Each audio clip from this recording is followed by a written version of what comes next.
You're listening to episode 9 of the Afros and Pixie Dust podcast, Dis-igned by a Diva with Domonique. Hey Dis friends, welcome to episode 9 of the Afros and Pixie Dust podcast. I am your host, June. I hope you all had a great holiday weekend this past weekend. I was fortunate enough to have 4 days off, which is not very common unless I'm on vacation. And I decided to finally get around to doing a share-a-thon on Instagram. So the share-a-thon was basically where I shared POC Disney accounts. I shared upwards of 100 every day for the 4 days. And I put them all in my Instagram stories. If you didn't catch it, I apologize for not announcing it sooner, but I have put all of those accounts in my highlights over on the Afros and Pixie Dust Instagram page. So if you want to check them out, head over there and see if there's any people you find that are interesting that you want to follow and connect with. I originally did a share-a-thon last year, a little bit around this time, around 4th of July. And the reason why I did that share-a-thon the first time was there was a discussion going on around that time about why POC accounts were not getting the same exposure, the same love as other accounts. And well, there were a lot of different responses to it. People were saying that people of color don't go to Disney, that Black people don't go to Disney, and Black people don't like Disney. And we all know now that that's not really true. It's a little bit of a myth. And my response to it was basically, we're out here. And if you don't know we're out here, let me show you that we're out here. And so I basically just showed as many of the POC accounts that I had started following when I joined Instagram. And it came out to being about maybe 150 accounts. So I did that last year, and I decided, since I had found so many more since then, that I would do it again this year. And so I spent this weekend doing that. And for those of you who did follow along for the share-a-thon, I hope that you enjoyed it. It was fun to do. My thumbs are killing me now, but I really love the feedback, and I really hope that you guys have all found new friends through that, because that was the whole goal. Also this weekend, the live-action Aladdin movie premiered. I went to see it with my kids this weekend, and we went to the movie theater. We saw the live-action movie first, and then when we got home, I asked them if they wanted to see the animated version. They said yes. So we watched that right after, and I asked my daughter what she thought, and we actually had the same opinion, that we did prefer the animated version a little bit more, but the main reason why, and it's difficult to convey in a live action format, was the little nuances and the little hidden jokes that were in the animated version just kind of sealed the deal for us. So while I did enjoy the live action Aladdin movie, I think that the stunts that they had Aladdin do was amazing. He was like parkouring it all day. Like it was really cool. And the storyline that they gave Genie was also very entertaining, as well as the costumes, which were fabulous. I do have to say my heart is still with the animated version, but definitely go see it and let me know your thoughts. This week's guest is Domonique. She was born and raised in California, and she is a fashion designer and artist. Domonique is also a fellow Disneybounder, and she and I got the chance to meet briefly on my whirlwind trip to Disney California Adventure in February.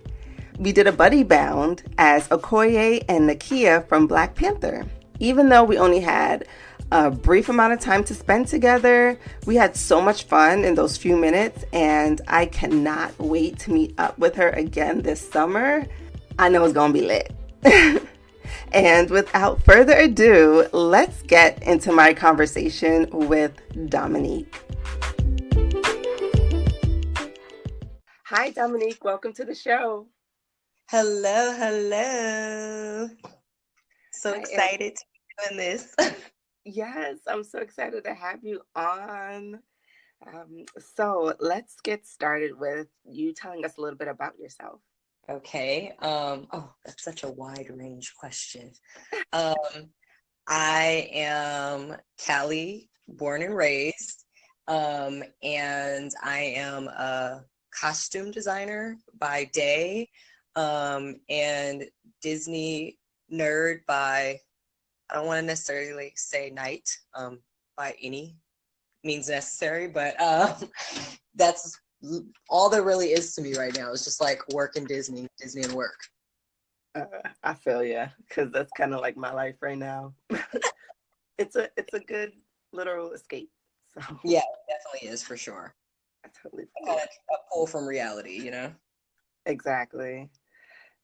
So when did your love of Disney first start? I actually grew up with Disney. I am the youngest girl of three. And my mom and dad both would make sure that we like watch Disney movies. We still actually have all the VHSs that my mom is very proud of. And I tell her that she should probably get rid of those. Hoarding is not cute. But we would go to Disneyland once a year. And that was just something that I would have wanted to do like every day if possible. So the older I got, the more that I made that happen for myself. But yes, it's kind of been Disney all my life. So the VHSs, I would say actually hold on to them because nowadays they worth something. So if you're gonna like Never go, know, at least right? get your little, You get a never couple know. coins. So I'm okay with her holding on to the VHSs, but we got to tell her to let go of the McDonald's toys, you know? Oh, girl, you better check eBay. People, this nostalgia age, people don't be playing. So at least if she lets them go, let her little get some, Look, at least an annual pass out of it or something. yeah, something. We gotta make sure we get, like those Disney cups they used to have, the Lion Yeah. King ones and the Aladdin ones. See, now if we had something like those, I know for a fact that those are worth it because now they're redoing them in the stores. Like they're bringing back all those classics, which is pretty dope. Yeah, yeah. I don't think I've like actively looked for the prices on them, but I know people have like said they've gotten a good penny for them. Yeah, So if you can find them, we it's shall worth see. it. We shall see. That's a box I'm not sure I want to open up just yet. I know, right? So, what would you say is your favorite Disney movie or show? So I'm one of those people who have like a whole bunch of favorites, but I can break it down into segments. So Okay. classic Disney favorites. Peter Pan is my ultimate. I live and die by Never Grow Up. Alice in Wonderland because nothing in that movie made any type of sense, but all the sense.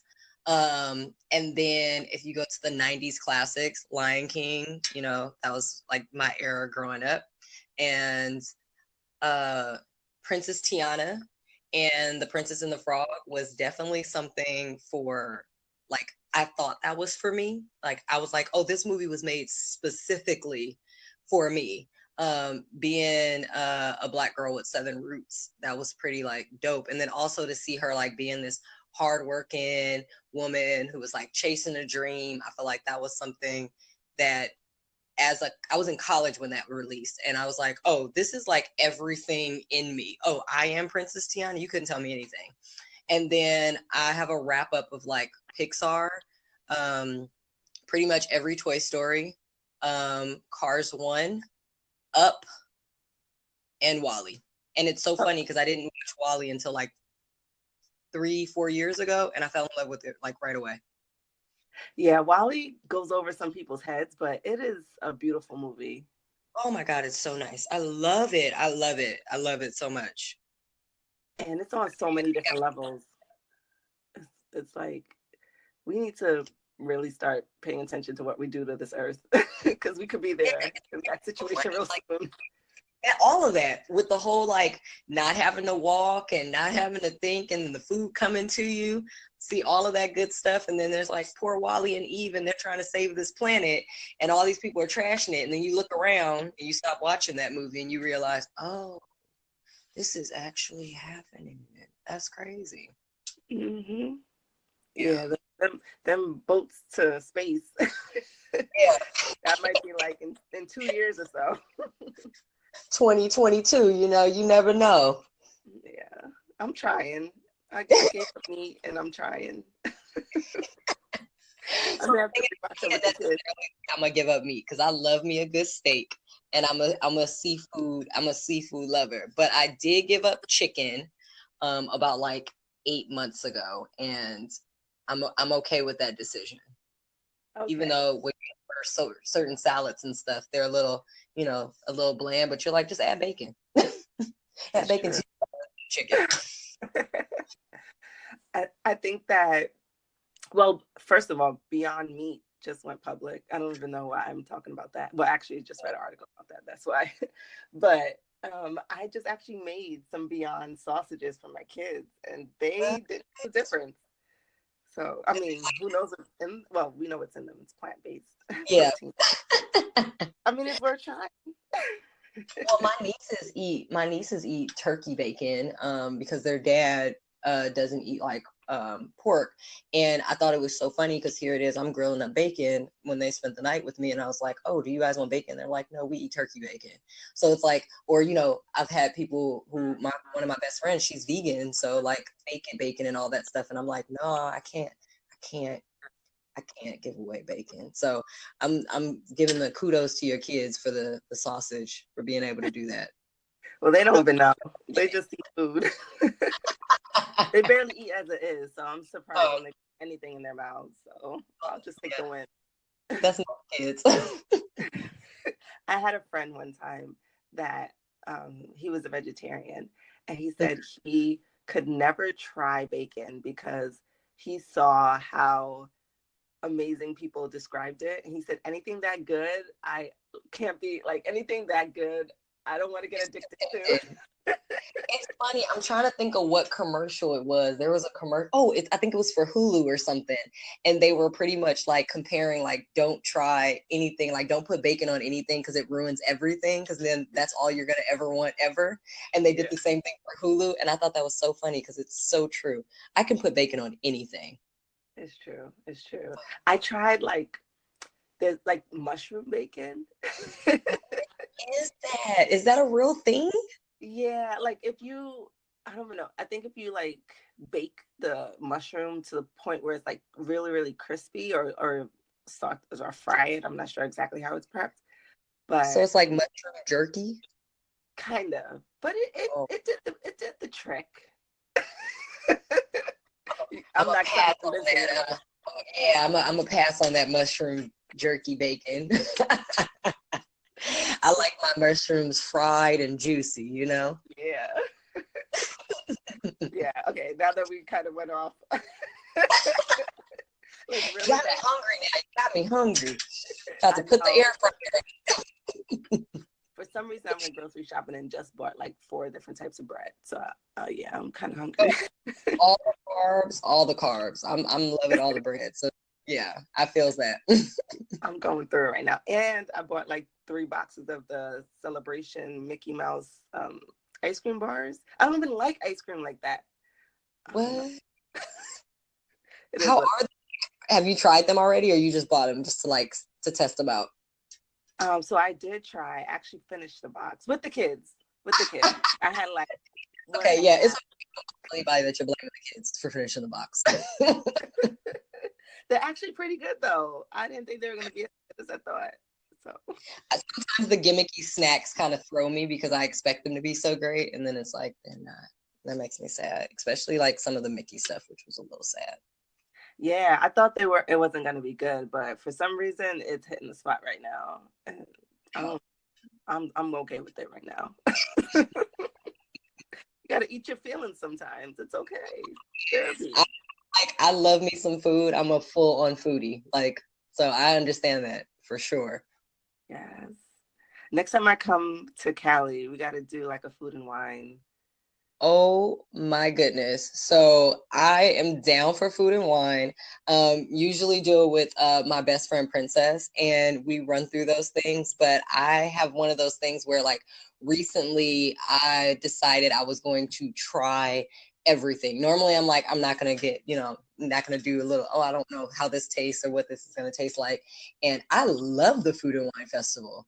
Not everything is a hit. There's a lot of misses. But I'm so down. You have to come for the Food and Wine Festival. All right, They had some tacos this year, and these little sliders that just kind of make me very sad that they're gone, for sure. All right, cool. So I know who to come with when it's festival. We're gonna do it. You can eat the meat portion, and I can try everything else. Do that. I can do that for you. Cool. All right, so let's try to reel it back in. So you have quite a few movies on your list. Are any characters from those movies characters that you identify with? Yeah, for sure. So like I gave reference to Princess Tiana having Southern roots, my parents being Southern, coming up in a Creole household, and then also always being taught that things aren't given to you, you have to work for them. That was my whole entire life. So my grandpa taught me at a young age the value of $1, and I was like watering grasses to make change, and I was recycling and all that stuff to build a business of my own. At like 11 years old, I was making business cards with packing tape for denim purses. But in order for me to make those denim purses, I had to work for it. So I'm watching Princess Tiana do all this work, and she's making beignets for this party just to open her own restaurant. And that was something like, looking at that, I didn't get just a princess that looked like me, but I also got a princess who wasn't, working towards a man. He just kind of came towards her as she worked on herself. And I thought that was pretty cool. And then pretty much every Lost Boy in every Lost Boy and Peter Pan. In Peter Pan was one of those things where like the whole wanting to grow up, that's something I've never wanted to do. And even as a grown up, I'm still very childlike. And I thank goodness to Disneybound and Disney for keeping that in me, because I know that there's so many things in this world that can easily break a person down. And having this kind of fun as an adult, which in adulthood you don't get to do that sometimes, is keeping the little kid Dom inside of me alive. So I would say those are the two that I for sure identify with. Yeah, I think it's important for us to always keep a tight hold for our childhood and remember the good times and the bad times that we've had, because it shaped us and made us who we are. And, yeah. And we should always have that sense of wonder, that sense of curiosity, that right. Always be open. Cautious but open. Yes. How did I forget this one though? Sorry. Moana. I have watched Moana. I have to Moana. I'm so glad that they took it off of Netflix, because this was becoming a nightly thing. Like I couldn't go to sleep without watching it. I know that movie like the back of my hand. I can sing every song. I was listening to the soundtrack for about like a year, just like on the freeway going to work. And that became one of my like favorites out of nowhere. Like I think the first time I watched it, I was like, oh my God, this is one of the greatest movies ever. And I know a lot of people don't agree with me on Moana. I've had that dispute, but I love that movie. Oh, it's so cute. And there's such a great message to it. Yeah, it's a great movie. My kids really love that movie. Like staying with the soundtrack, because we play music during bath time and all the words. I love it. Sing along bath time. I love that. Yes, I installed like a Bluetooth bath fan because we just always are listening to music when it's time to take a bath. Oh my goodness. I think that's about to be it. It's going to be self-care bath time, but it's definitely going to be like sing-alongs in the tub for me now. Yes. Thanks. That idea. This is happening. I recommend it to everyone. Like, even just like listening to music, listen to podcasts, anything like while you're in the shower. It may prolong your shower time, but for sure, it's gonna prolong shower time. I have full Beyonce concerts as I'm getting dressed in the morning, and then wonder why I'm leaving out of the house late. You know, you can't. I know. Same. You know what I'm saying? Yeah, same. Like, bath time is usually supposed to be like 20 minutes and ends up being like a whole full hour because we got to play the whole soundtrack of whatever we're listening to. Right now, Spider-Verse is rocking like nonstop. Dope. I was late to Spider-Man, the Spider-Verse. And once I got on that, I started to realize how amazing that whole thing came together. That movie, the soundtrack, all together, everything was great. I was actually really pleased with that. Listen, Lord willing, I'm going to get Peter Ramsey on this podcast. I'm going to claim it right now. You speak that into the universe, and the universe going to throw it back to you. Exactly. It's happening. Universe, I second that, okay? Yes. Bring him to this podcast. June needs them. Yes. I mean, it was an amazing movie. Like, an amazing movie. And that soundtrack is hitting. Yeah, very true. Very true. Very true. Okay. So let's try to reel it back again. Okay. This is what happened when girls start talking and they vibing. I'm just saying, but let's reel it back. Exactly. Okay. This just goes to show that we need to have more conversations. For real. So you kind of talked about how Disney is your 5 to 9. So how do you like to express your fandom? So outside of work, I try and be as creative as possible because I have a creative job that I try and create balance so that I don't lose, what I got going on. So expressing my fandom, definitely Disneybounding. I've been doing that forever. And at this point now, I finally I feel like I've gotten a break where I'm Disneybounding, but also still being very me. Like I found my kind of like groove in the Disneybound world. And also I do a lot of drawing. I don't post a lot of like my Disney sketches out of, I don't know, maybe it's like out of fear of judgment, but like for me, for fun, I do draw a lot of like Disney fan art and keep it to myself as a little secret. But I'm definitely going to start trying to expose that a little more because I'm getting so much better at it, which is pretty cool. Yeah, I mean, I've seen your stuff. You good. All right. You got skills if you want to hear it. Oh my goodness, my thank you. That's all I wanted to hear. Oh, get out of here. What? Well, I can't draw for nothing. So there. just that alone. But no, your artwork is really beautiful. And I like your kind of point of view as well. Yeah. I try and keep my art and my Disneybounding something that's very personal because it's so easy for you to kind of get into something and it becomes something else based off of what you're seeing. And what you see is like, oh, this is how everyone else is doing it and so forth and so on. And I remember when I first started Disneybounding, I would actually look at how people was like, say if it was a character, I'm like, oh, how did she do this Ariel?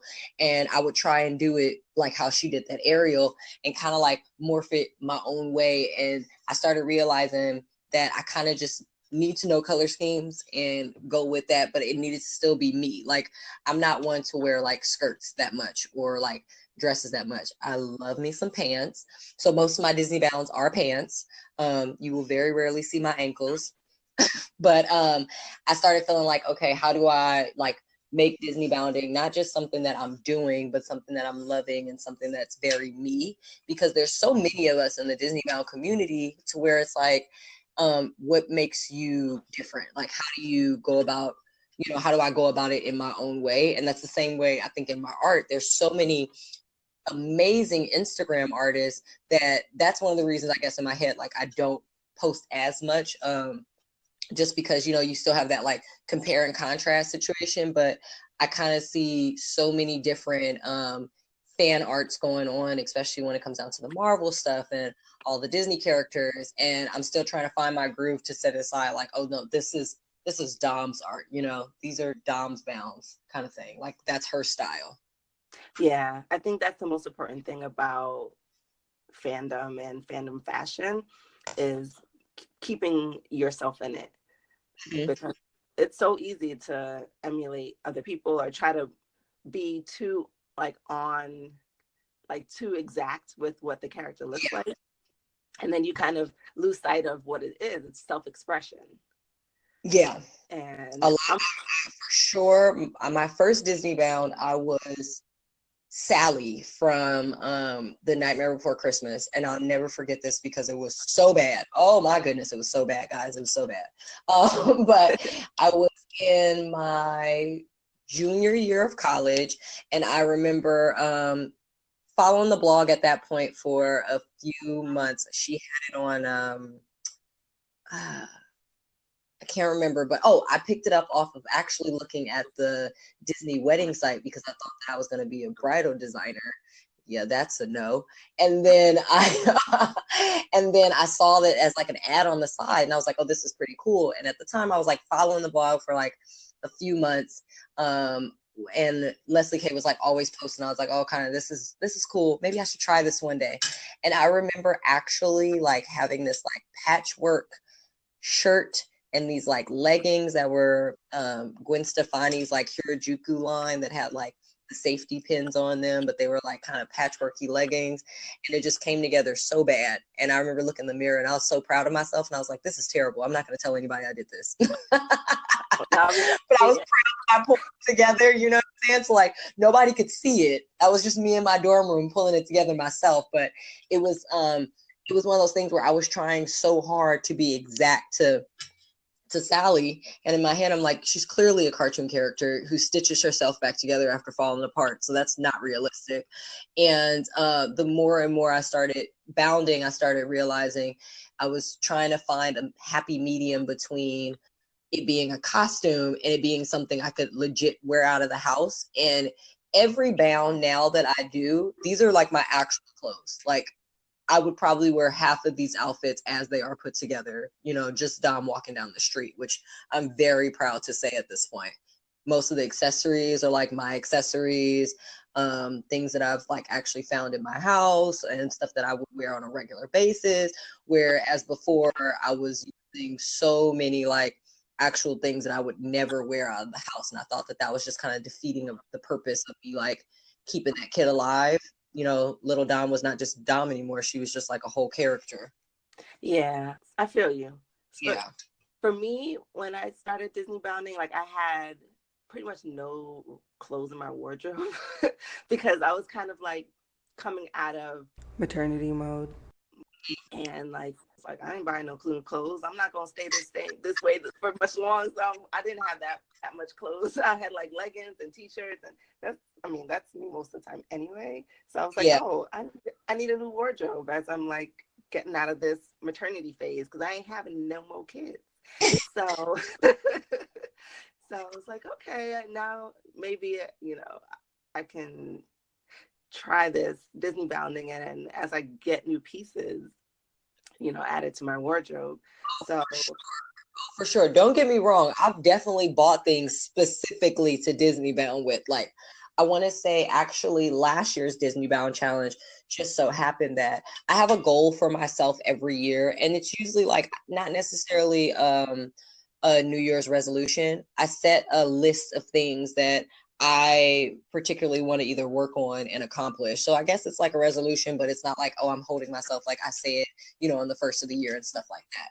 But one of the things that I wanted to do last year was actually revamp my wardrobe because I did have like a lot of leggings that I didn't wear. There was just a lot of stuff in my closet. I still had clothes from junior high school. Things things just don't make sense. And we were actually preparing to move at the time. So I was like, okay, it's time to clean out my closet and figure some stuff out. And the Disneybound challenge actually just so happened to be around the time where I was like, this is the best time for me to start revamping my wardrobe. I know that I want to wear as many pants and trousers as possible. So I'm just going to buy things that I know like work for certain characters, just because one, I'm a very colorful person.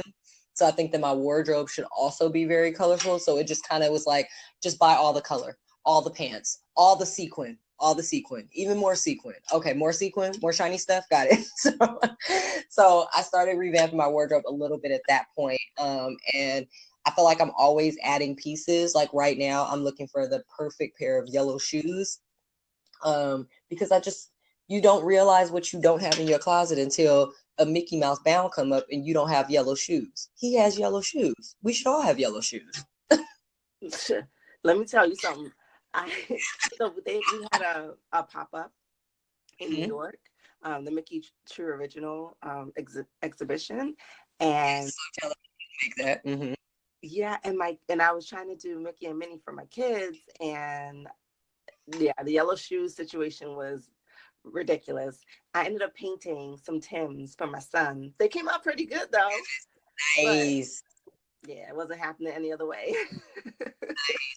I've been faking it a little bit. Like when I do like my Donalds and stuff, I've been using like more like gold. Like I remember buying a pair of these rubber boots on eBay, and I got lied to, guys. I got lied to so hard because they looked yellow, and then when they came, they were gold, and I was like, this is gonna have to do because I'm running out of time. So I've been using like gold shoes, but I kind of think that I found the perfect pair of yellow now that Reeboks is doing their primary color line.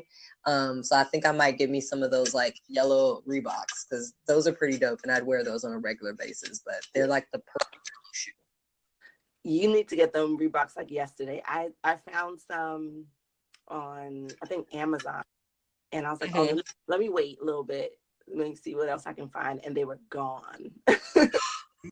Oh my goodness.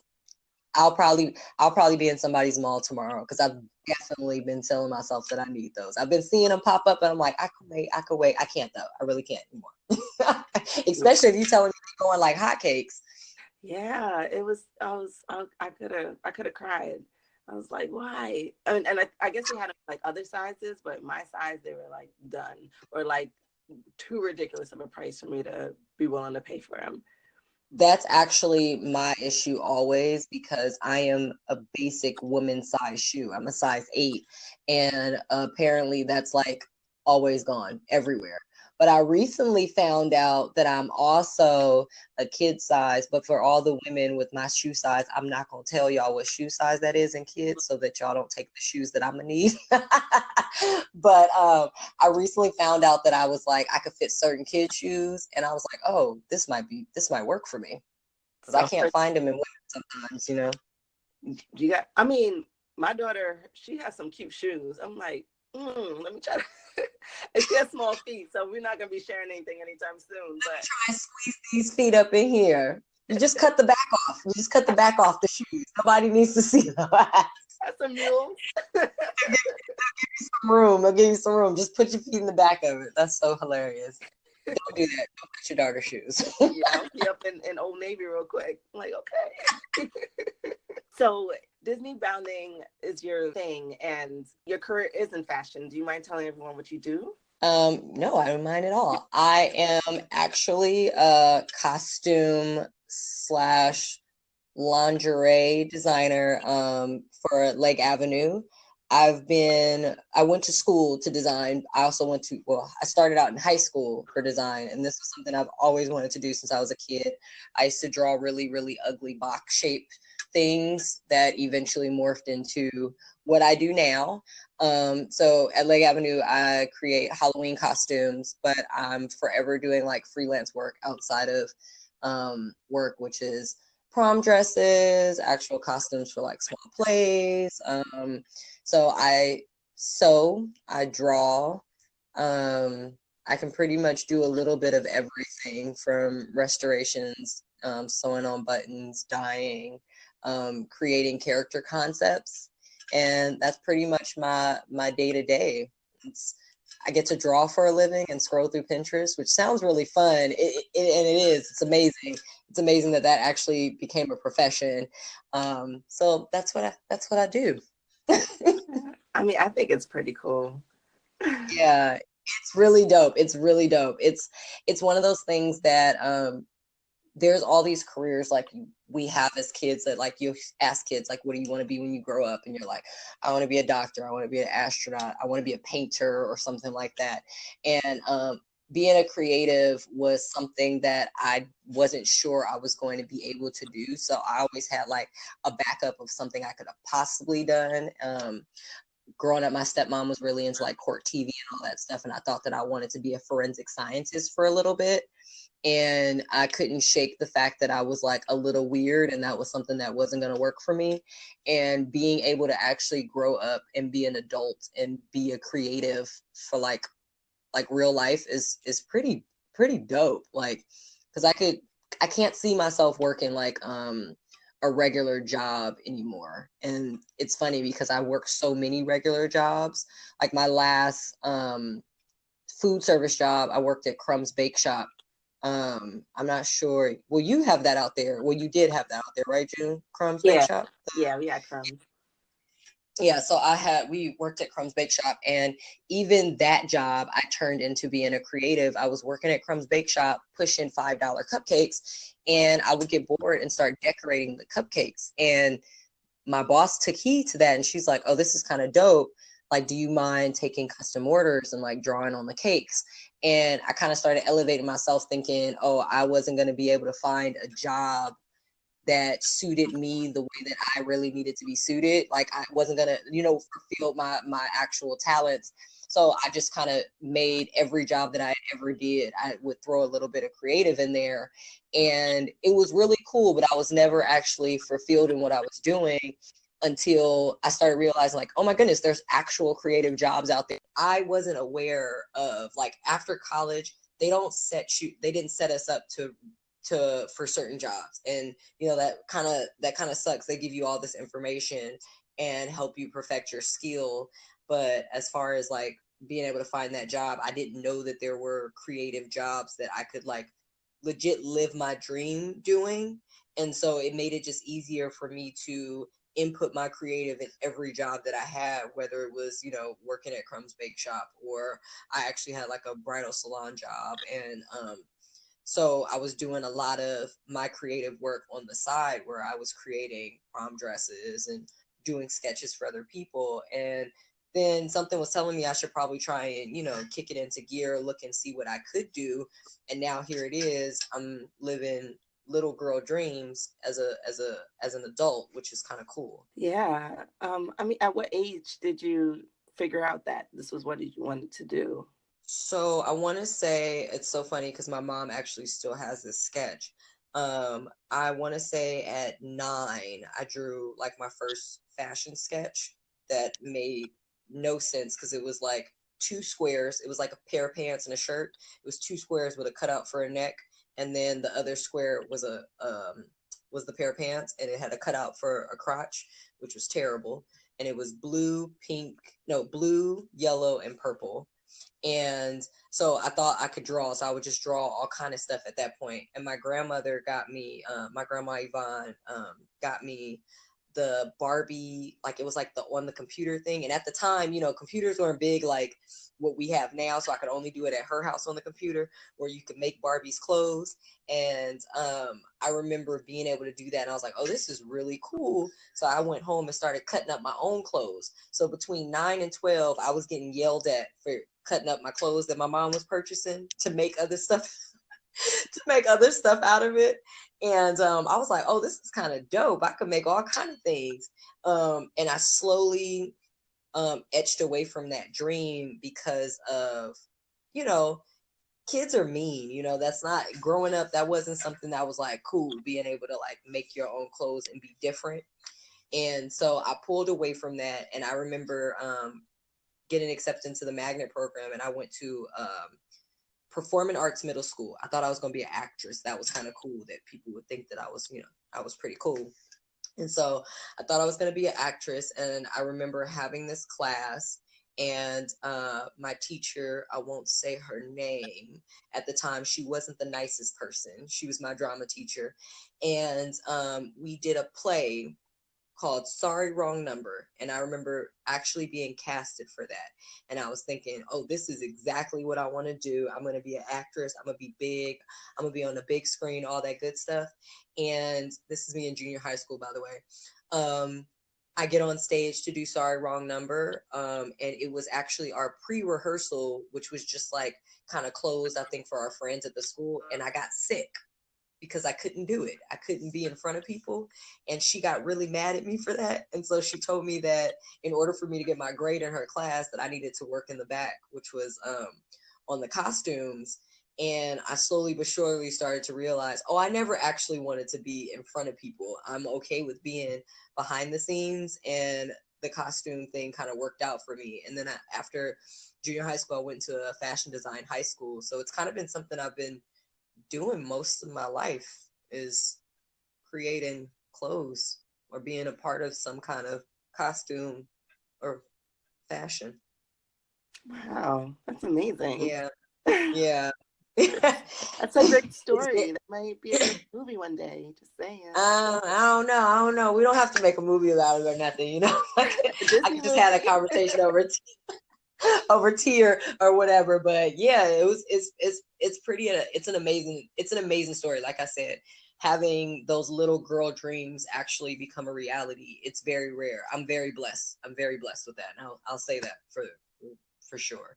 Yeah. So what are some of your like favorite designs that you've created? Ooh, that's a tough one.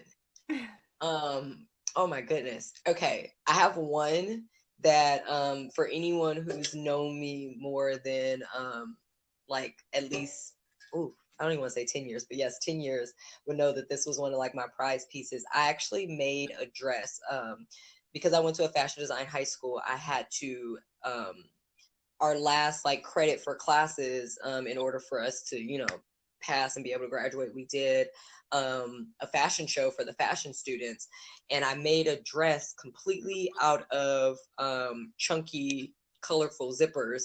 My inspiration at the time was Outkast, and that dress took me places. Like a lot of people asked to borrow that dress, shoot that dress. It went a lot of places and got me a lot of accolades behind it, and it was pretty cool. And then let me think. What else have I done that's really dope? Oh, as of I'm into a lot of pop culture and creepy things. I'm a horror film buff. And I'm started doing a lot of creepier costumes for actual like work.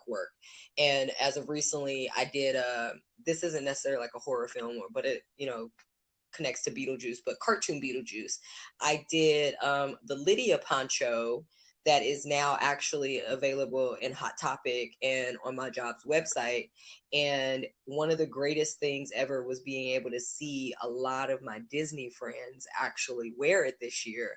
And I kind of like kept it in the shadows that it was mine for a minute. And then I got really excited and had to boil over. And I was telling everybody like, okay, you know, that's kind of cool because I actually designed that and you're wearing it and it's mine. So Wow. I would have to say from the zipper dress to the Lydia poncho for sure.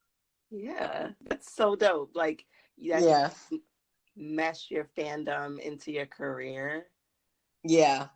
Wow. I'm really appreciative of my boss. She kind of sometimes is questioning like, oh goodness, Dom, not this again. But she lets me be really creative with what goes on in my head, and being able to steer away from it being exact to that, but definitely being able to be inspired by it. It's kind of like, you know, Disneybounding, but for costumes. It's not the exact character, but I'm very inspired by everything I do outside of work, in work. And when you see it pays off and everyone's wearing it, that is definitely a good feeling for sure.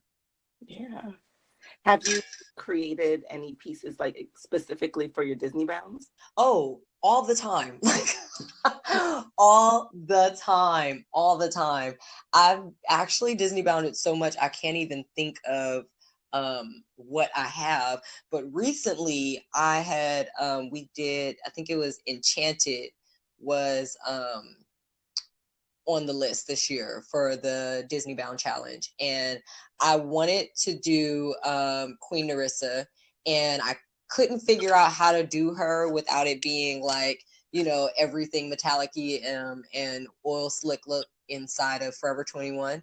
So I ended up getting this really cool like paillette fabric from the downtown fashion district, and I made this really cool cape out of it. I'm like all for capes, whether they're long or short, and almost anything that I have on that sequin is usually like me putting that on my clothes.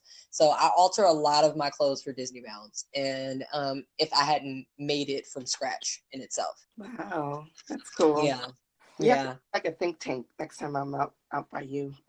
Oh, yes, please. Yes, please. I'm all for like creative brainstorming. It's so dangerous, but in a good way. So I'm all for that. Yeah. Do you think you'd ever come up with like a Disney bound line?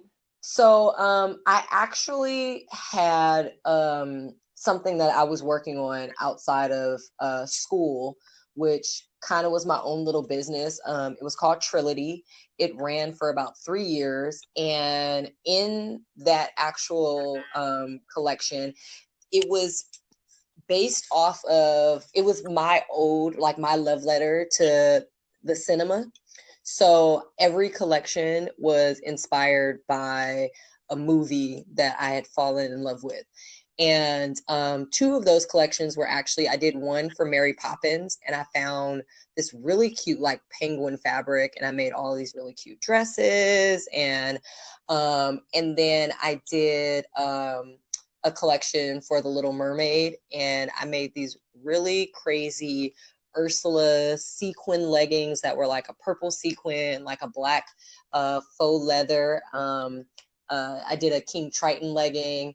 And so I slowly but surely did it then, but knowing what I know now and how I dress now, I would definitely like to revisit something like that and create a really cool collection for a few other Disney characters. Eventually, we never know what's going to happen. Yeah. We never know what I can do with that. Whenever you get that Kickstarter started, let me know. I will contribute and share and all that. Oh, dope. Your style is really dope, and I just love your drive, and I know you got this. Oh, wow, thank you. It's always nice. I want to say this, and I'm going to say it on here. It's always nice that like I've become over the years a really good recluse. Like I'm okay with being an introvert and not talking to people, and it's scary for me to actually meet people in person because I don't know how to talk to people that I don't know. And it's funny because I've met so many people through the Disneybound community and social media. And I posted something the other day about, you know, just thanking everybody who has never even met me in person, who is rooting for me, because I be on Instagram, yes, to everyone that I see glowing and shining. And I feel like I am so happy that I can be a part of such a Disney community, that I've been able to meet so many people. June, you especially, you know what I'm saying? That's a big thing for me. Being able to meet you in person was crazy. I didn't care how bad it was raining outside. I was gonna make that happen. I was like, this is somebody I think is so dope. And I've only talked to her via social media. And here it is. I finally get the chance to meet her in person. Rain, go away. Well, I was nervous because I was like, I don't know what to say when I meet her. And then you were like, oh my God, you made me feel so comfortable. So I was excited to meet you too. And I was like, I hope she likes me.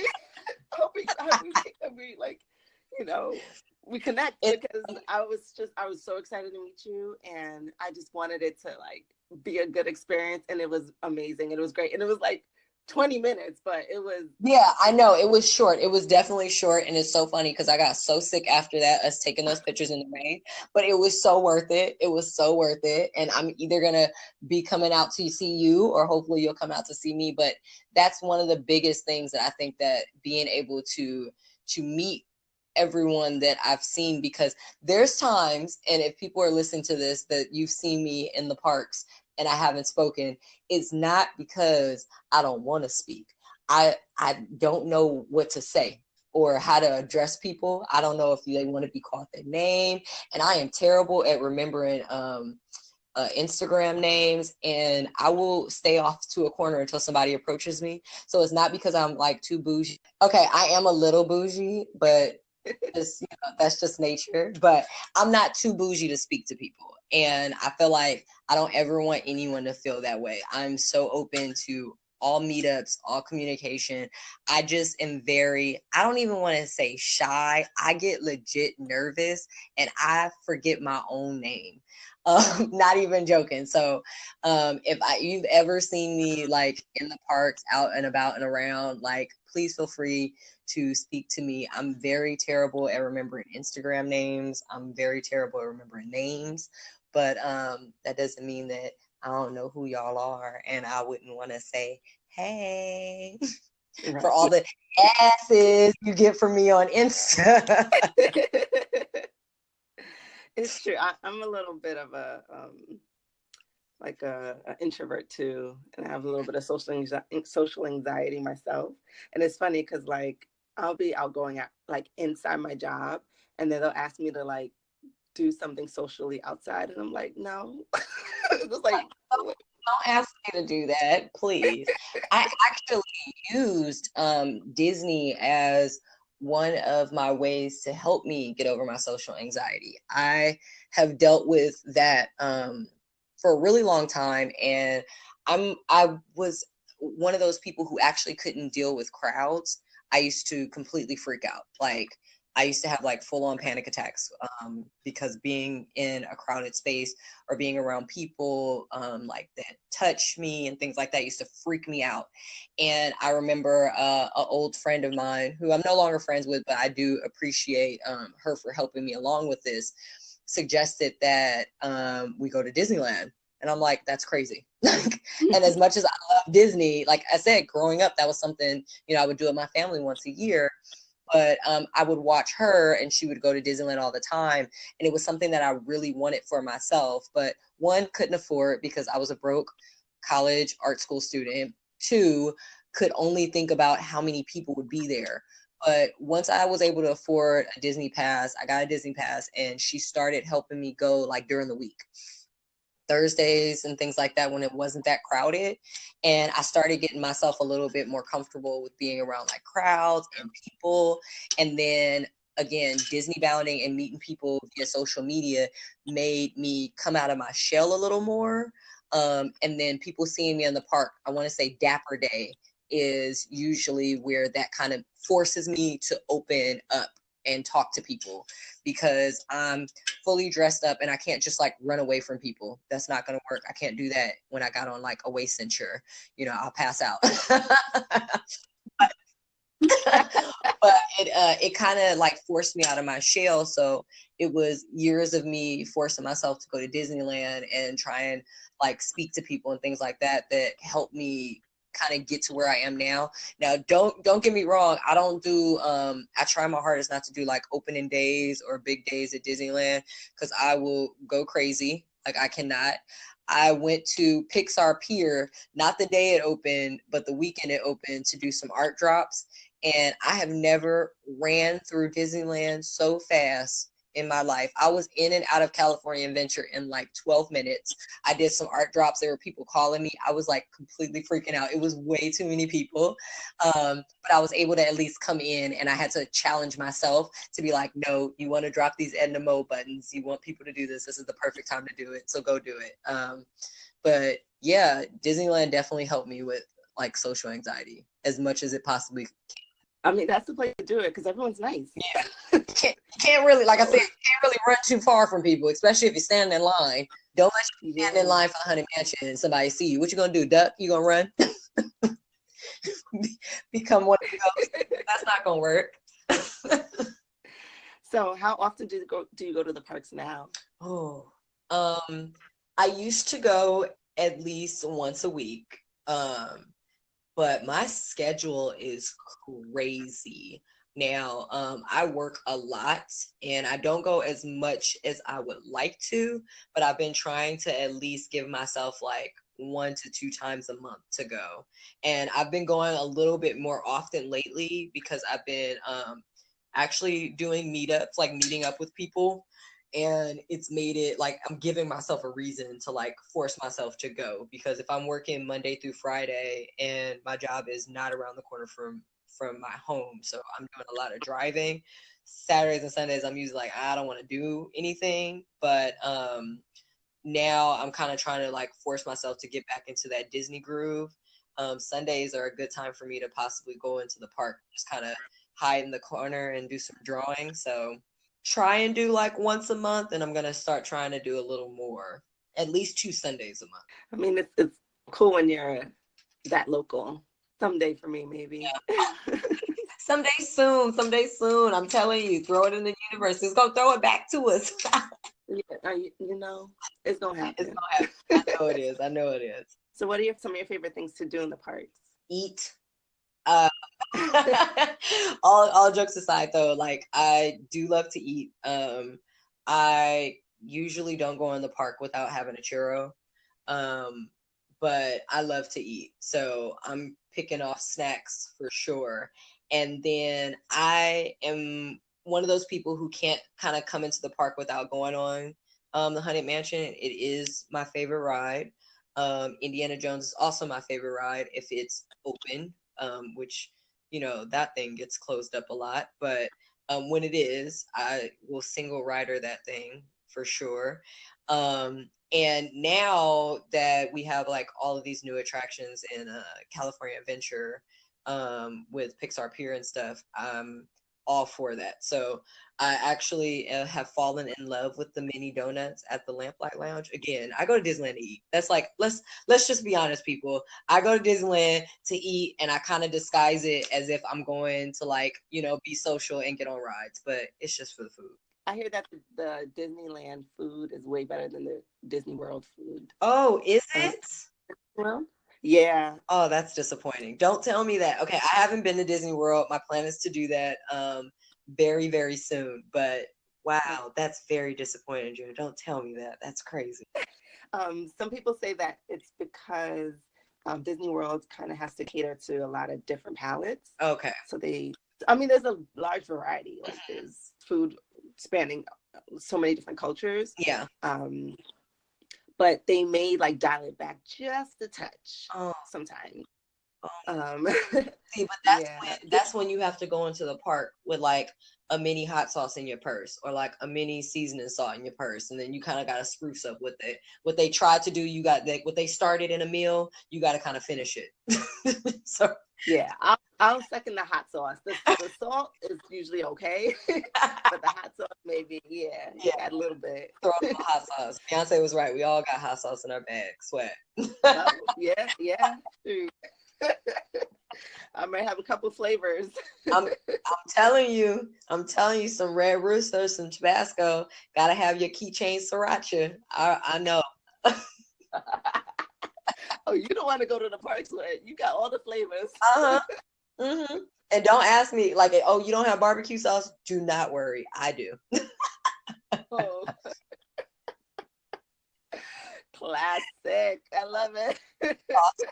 Sauce queen. I feel like everything needs a little something to it. That's true. So, what would be one of your favorite Disney memories or moments? Oh, I have so many, but I will say, so I'm just gonna be honest. The word favorite, I have so many, but I will try and narrow this one down. One of the greatest moments to me was me and my boyfriend Marcel and my best friend Princess, we were going to go use the last of our tickets for the Food and Wine Festival last year, and we went after work. And I remember we got there and the thing said that it was going to be over at like 8. But apparently when we got there, no, it was supposed to be over at 9. And we got there and it was like 8:15 and all the places were closed. It was the last day for the Food and Wine Festival. And I remember my boyfriend being so disappointed. And the only thing that was open was like the artichokes one. And it was just, no, it was bad. So it's like we all have work and we got off of work to go and do that. And it was really disappointing. So as we're leaving out of there, I was like, well, let's just go into Disneyland for a little bit. We go into Disneyland and they actually decided to kick off Pixar Fest that night. And it was something I completely wasn't expecting, especially after having such a rough day at work and then being disappointed about not being able to use our tickets. And we saw the fireworks and the show. And I remember like just fully singing my way all the way through as I'm walking, because we were walking towards the castle at the time, and just walking through, and I saw the up balloon for the first time and I almost cried.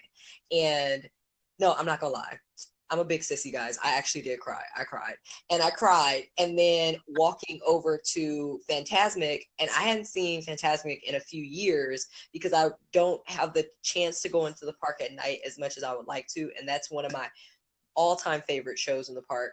And so we're walking over there, and being able to watch that with those two was just like amazing. But not only that, no one had told me that they had like introduced Pirates of the Caribbean to Fantasmic, and I saw that for the first time. And I legit have videos of me like screaming and like legit crying. That had to be one of those like real magic moments where it's like you knew you were having a bad day and you went to Disneyland, and that night made everything so right.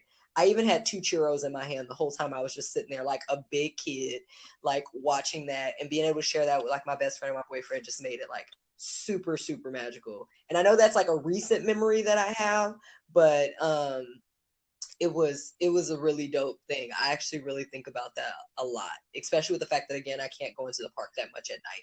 It's just pretty dope. The perfect night. Yeah, I'm getting all warm. I'm not even joking. I'm getting all warm inside thinking about it. It was crazy. It was like I walked into the park, and as we walked into Disneyland, they started playing Life is a Highway, and I was like, this isn't a part of the fireworks show. Like, what is this?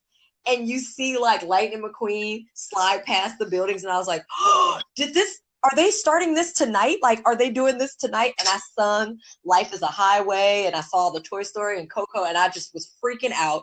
And I thought that was like the end all be all to it. I was like, oh, my night has been made. This is great. And then Fantasmic happened, which I hadn't seen in years. And not only did it happen, but Pirates of the Caribbean is something that I share with my dad, that he's my Jack Sparrow. He actually named his car the Black Pearl, which is so funny. And seeing that, I like completely freaked out. I was like, oh my God, I did not know this was a part of it. I was like screaming the whole time. I don't even know if I actually like heard anything anybody was saying, if they were saying anything, because I was screaming. It was really dope.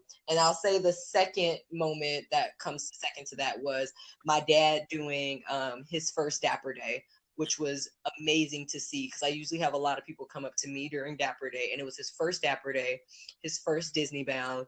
We did The Princess and the Frog, and he was Dr. Facilier. And you would have thought he was like a celebrity in the park. It was amazing to see him transform into like a little kid again. He was so excited. And that day he decided that he was going to get a Disney pass. And that made me 10 times happier. It was amazing. Wow. It was pretty, yeah. That's so beautiful. I love it. It was pretty cool. It was pretty dope.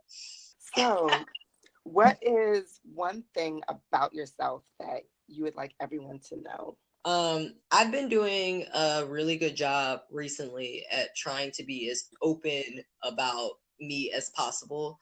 I didn't want people to feel like they were just following another Disney account.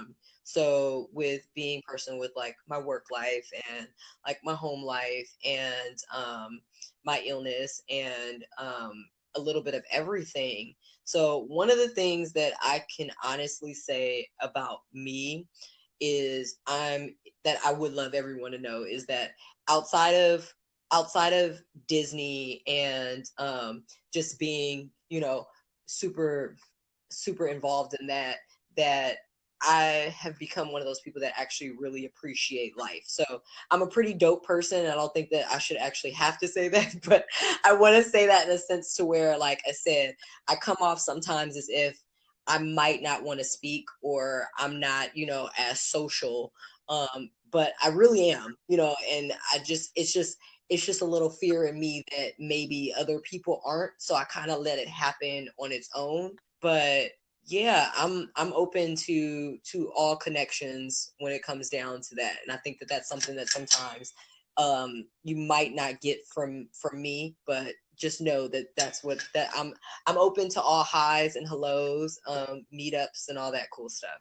Yeah, sometimes people just assume kind of by the way your face looks, Yeah, not yours in general, but just the yeah, but I get that. I get it.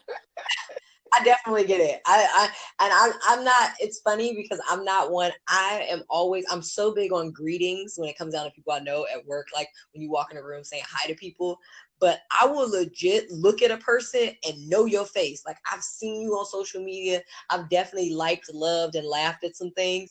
And then I'll turn away because I just don't know what to say. But that does not mean I don't want to talk to you or that I'm being like weird. That means I really just don't know what to say. And I turn into like a bashful, like, I fangirl over like real people. I fangirl over y'all. Like, that's a real thing. Like, I'm like, like, that's a real thing. So I get nervous. I'm a nervous Betty, you guys. So just like, that's one thing that's something I can honestly say. I feel like I've made my life more than an open book through my Instagram. So I don't really have anything that I could tell people outside of what I've already told you guys. But that's something that I think kind of I would love to let be known that I'm not weird.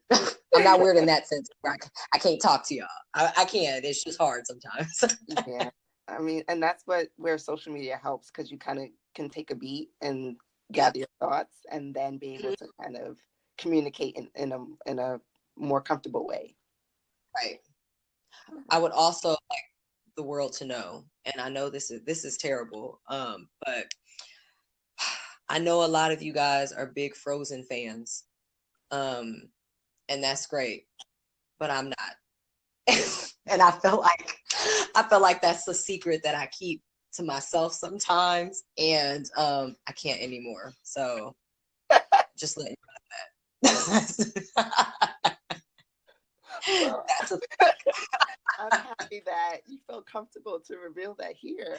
Oh man, I've been holding that in so long. I'm so glad that I was able to release that. Thank you for bringing that out of me.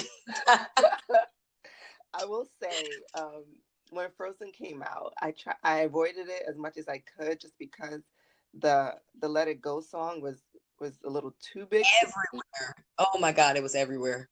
And my daughter was at that age where all she needed to do was hear the chorus, and it was never going to stop in my house.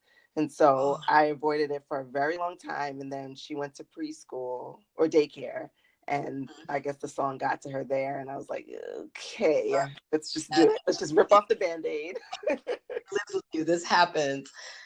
How did you like Frozen? Like, after you actually watched it? So it took me a couple of views, but I did come around to it. I do think it's a pretty cool story. Mm-hmm. So last year for my daughter's birthday, we actually saw it on Broadway, and That was that made me really enjoy it. okay. So I'm big on Broadway shows. I like that would steal my heart at any given moment. I actually grew up, my mom's godmother, she lives in Montclair, New Jersey, and I used to go visit her once a year, and she would take me to a show. And so I've seen Frozen on Broadway. She actually told me recently, I talked to her about a month or two ago, and she told me, she said, Domonique, you would absolutely love this show. And I told her, I said, Ernestine, can I tell you something? I don't even like the movie. She said, I don't think you have to like the movie to like this show. Yeah, So it's yeah, so I honestly, I believe in that for sure, that I feel like Frozen on Broadway is probably amazing. I actually watch Frozen in parts. I could never actually watch it all together, and it just wasn't something that grabbed for me. And my nieces were doing the whole Let It Go, and Do You Want to Build Snowman? I heard that my niece Kennedy, I actually made her a Elsa costume one year for Halloween, and I just wasn't feeling it. And then I had that whole like people were talking about like the storyline and like this was an empowering movie where the ending didn't end in the princess getting her prince, and I was like, yeah, but yeah, there's other movies like that too. So Been there, done I that. just want yeah. Like they completely forgot about the ones that came before that. But I wasn't convinced. So I'm sorry, guys. I wasn't with the Frozen hype. The cold Okay. always bothers me. I'm not. It always bothers me. I'm always in a sweater. So you're not here for Frozen too. Nah. I might have to. The thing is, I can never say I'm not into something until I see it. I'm one of those people who will watch a show until the third episode before I give up on it. I try everything at least twice, because maybe the first time wasn't a good time, so I'll try it again. So I'll definitely try Frozen 2, and I'll probably have to watch the first Frozen again to get back into that. But we'll see how that goes once I watch it. I'll make sure to let you know. Okay. I'm interested in seeing it for the animation. It looked like the animation was next level. Oh my goodness, it's like progressing like crazy. Like everything that we're watching, just from like even watching Moana and like her wet her hair and it actually looked like wet hair, was like, this is crazy. So I'm always excited to see the progression in animation, especially being somebody who, doodles and stuff like that, to see how far they can go with that. I'm Yeah. really excited, always. Yeah. Same here. So this has been an amazing conversation. Oh yay. Yes, it has. I'm like really excited to do this. But like you said, I feel like now it means we need to talk more because there's so many things I want to pick your brain on. Yes, yes. I mean, I'm so happy that we finally got a chance to do this. and Yeah. and I feel like we can't get everything done just in this little bit of time. Agreed. I completely agree. I completely agree. We definitely need to sync our calendars and our watches.